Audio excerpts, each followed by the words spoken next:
Assalamualaikum warahmatullahi wabarakatuh. Salam sejahtera untuk kita semua. Halo Sobat PSKD, kembali lagi bersama saya Jovanka Nasyawinata, peneliti dari Pusat Studi Kota dan Daerah. PSKD adalah lembaga riset yang berdiri sejak 2005 dan fokus pada isu-isu strategis pembangunan, mulai dari infrastruktur transportasi, tata ruang, lingkungan hidup, arsitektur, sampai pembangunan kewilayahan.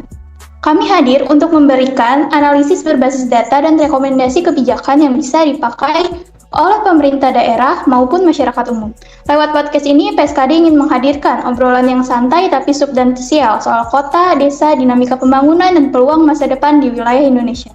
Di episode kali ini, PSKD Podcast akan mengangkat tema Sedia Payung Sebelum Hujan, Mengapa Mitigasi Bencana Kita Selalu Terlambat. Saya sudah bersama dengan narasumber kita, Bang Torik. Selamat siang, Bang Torik.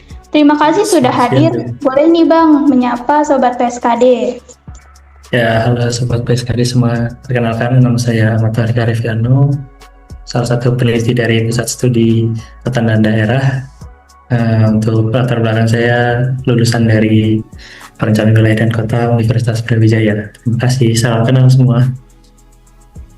Terima kasih Bang Torik sudah meluangkan waktu dan bergabung di PSKD Podcast.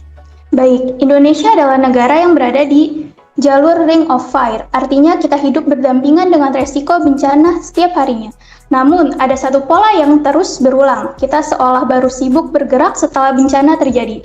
Anggaran turun, bantuan datang, dan rapat koordinasi digelar justru saat air mata sudah jatuh. Mengapa kita begitu jago menjadi pemadam kebakaran tetapi masih gagap dalam pencegahan? Fenomena ini menunjukkan bahwa manajemen resiko kita masih bersifat reaktif, bukan preventif. Karena itu, dalam diskusi kali ini, kita akan membahas lebih dalam mengenai akar masalah mengapa mitigasi di Indonesia seringkali terlambat, serta bagaimana strategi pengelolaan resiko yang lebih efektif dan berkelanjutan dapat diterapkan ke depan agar kita tidak terus terjebak dalam siklus penyesalan. Nah, Bang Torik, setiap kali ada bencana besar, kita baru melihat pergerakan masif dari semua pihak. Dari perspektif manajemen resiko, bagaimana Abang memahami fenomena telat panas ini? Ya, terima kasih Jovanka atas pertanyaan. Ya, menurut saya kalau kenapa manajemen resiko kita itu bersifat telat panas atau preventif, itu yang pertama karena satu, mungkin kurangnya studi kita dalam hal kebencanaan yang mengakibatkan prediksi kita bisa salah ya terkait kebencanaan seperti bencana banjir yang sebelumnya. Ya, sebenarnya faktor-faktor utamanya sudah ada pembabatan hutan, pendudukan hutan dan lain sebagainya. Namun apa yang kita lakukan kan tidak ada hanya berdasarkan regulasi, tidak ada langkah pasti yang diambil. Oleh karena itu, kenapa ketika bencana itu sudah terjadi, keadaan di daerah tersebut sudah babak belur atau sudah hancur, baru kita semua kalangan, baik dari pemerintah, masyarakat yang tidak terkena, masyarakat yang terdampak, baru bergerak semua. Ya, kenapa? Kalau dari perspektif manajemen resiko bencana tentu ini salah ya. Namun kalau kita mengambil sisi negatifnya aja tentu tidak akan kelar. Namun ini akan menjadi baik untuk kedepannya karena bencana itu biasanya bersifatnya sama, sehingga mitigasi yang bisa dilakukan walaupun telat panas ini bisa untuk mencegah di bencana-bencana selanjutnya. Mungkin itu saja untuk pertanyaan pertama. Terima kasih. Baik, apa saja sih faktor utama yang menyebabkan mitigasi kita selalu dilakukan setelah kejadian, baik dari sisi psikologi, masyarakat, maupun sistem birokrasi? Ya, terima kasih ya. Apa saja faktor yang menyebabkan? Yang pertama, mungkin kita nggak bisa langsung menyalahkan birokrasi ya. Yang pertama dari masyarakatnya sendiri. Masyarakat kita ini mungkin kurangnya informasi atau apa, dan masyarakat Indonesia itu tinggi akan place attachment, di mana mereka merasa sayang untuk meninggalkan tempatnya walaupun sudah diberitahu atau sudah ada arahan untuk mengungsi. Namun dengan tingginya place attachment itu membuat mereka tidak mau mengungsi gitu, karena ya ada faktor kurangnya kepercayaan antar sesama, di mana barang kepemilikan mereka bisa saja hilang kan kalau mengungsi dan bencananya tidak terjadi. Kalau untuk sistem birokrasi yang seperti kita tahu di bencana-bencana yang terakhir itu ya mungkin birokrasi kita memang belum sebagus itu, kayak seperti BPBD dan Kementerian Keuangan yang tidak sinkron datanya atau lain sebagainya mungkin.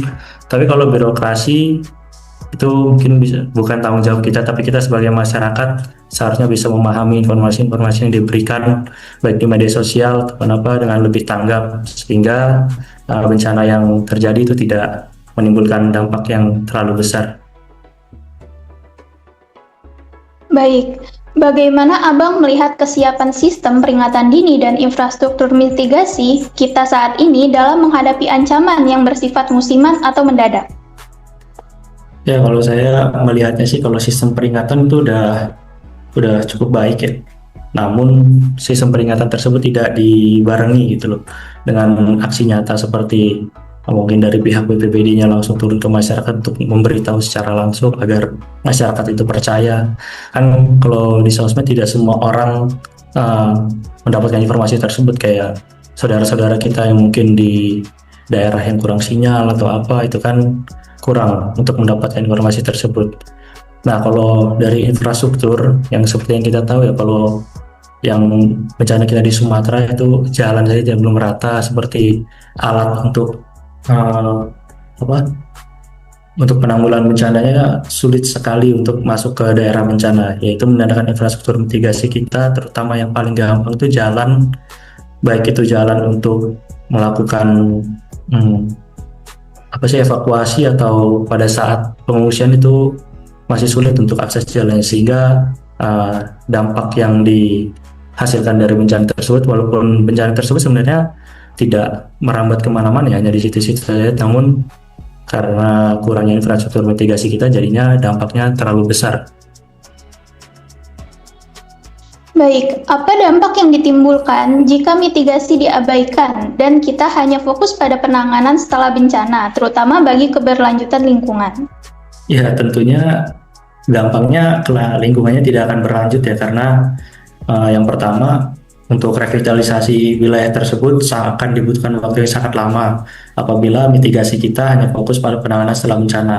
Ya, kejadiannya akan begini-begini terus. Bencana datang, rakyat sedih, rakyat semua sedih, namun apa yang didapat nggak ada kan.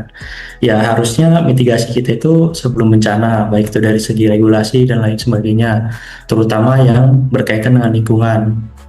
Karena lingkungannya apabila udah rusak lingkungannya, keberlanjutan baik dari masyarakatnya, daerahnya atau apa itu tidak akan berlanjut, terutama dalam segi untuk keberlanjutan lingkungan yang wilayahnya masih asri, terutama di daerah sungai, lereng atau sebagainya. Baik, sejauh mana sih Bang kegagalan mitigasi struktural dan pelanggaran tata ruang berkontribusi terhadap resiko bencana tahunan seperti banjir di perkotaan? Ya, kalau kita ngomongin di perkotaan mungkin sulit ya, karena perkotaan itu mungkin bila tata ruang tempat tinggal warga yang berada di pinggir sungai itu mungkin sudah ada sejak regulasi itu belum terbit. Nah, kalau dari kita, dari tata ruang dan banjir di perkotaan, itu mungkin mitigasinya bukan dalam bentuk pemindahan atau apa, dengan cara bisa pembersihan rutin selokan, drainase atau lain sebagainya.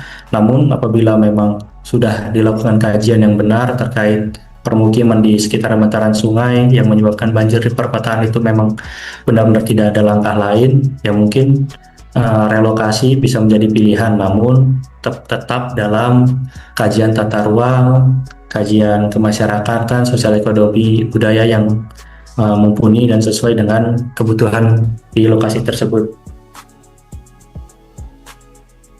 Baik, masyarakat kita cenderung cepat lupa setelah bencana berlalu. Bagaimana perilaku ini mempengaruhi beban resiko lingkungan kita ke depannya?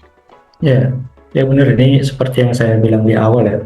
Masyarakat kita cenderung cepat lupa, bahkan setelah diperingati saja mungkin besoknya kita bisa lupa lalu bencana terjadi. Itu kan banyak kejadian.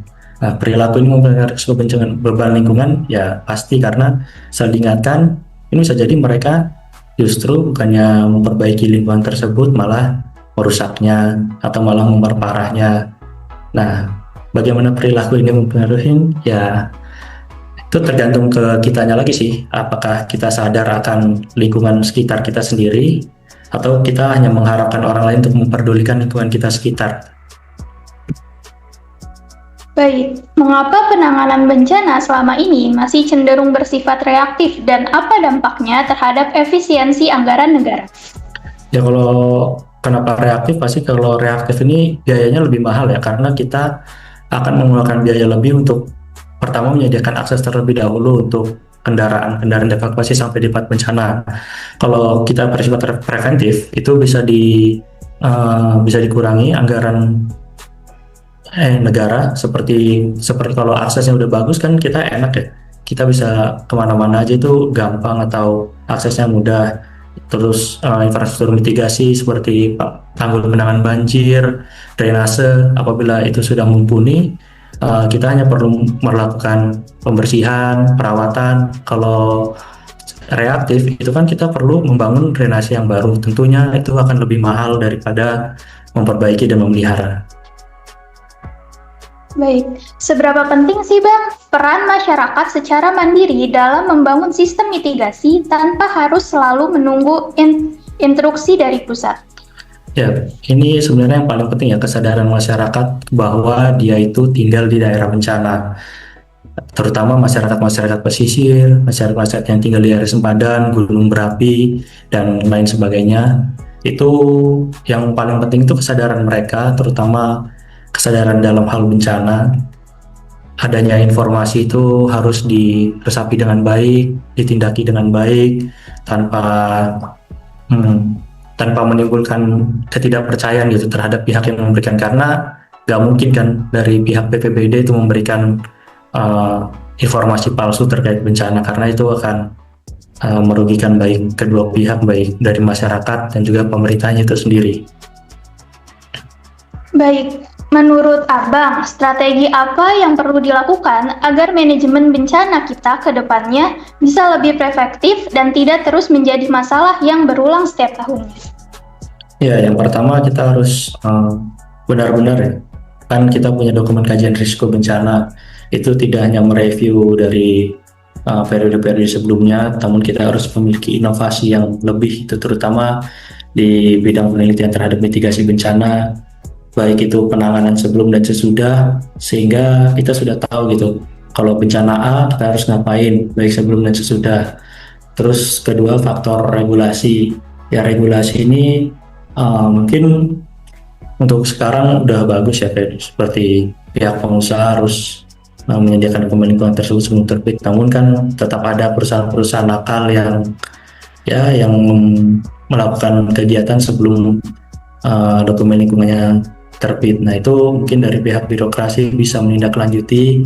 Yang ketiga, mungkin meningkatkan kesadaran masyarakat kita agar bisa memiliki kapasitas untuk menangani bencana sendiri, karena kalau kita mengharapkan pihak luar terus kan akan lama dan dampak yang ditimbulkan akan lebih besar dan juga memakan anggaran yang tidak kecil. Mungkin begitu saja sih. Baik, terima kasih Bang Torik sudah meluangkan waktu dan memberikan jawaban yang sangat bermanfaat dan mengedukasi kita semua. Terima kasih juga untuk Sobat PSKD yang sudah menemani dari awal hingga akhir. Saya pamit undur diri, sampai jumpa di podcast selanjutnya.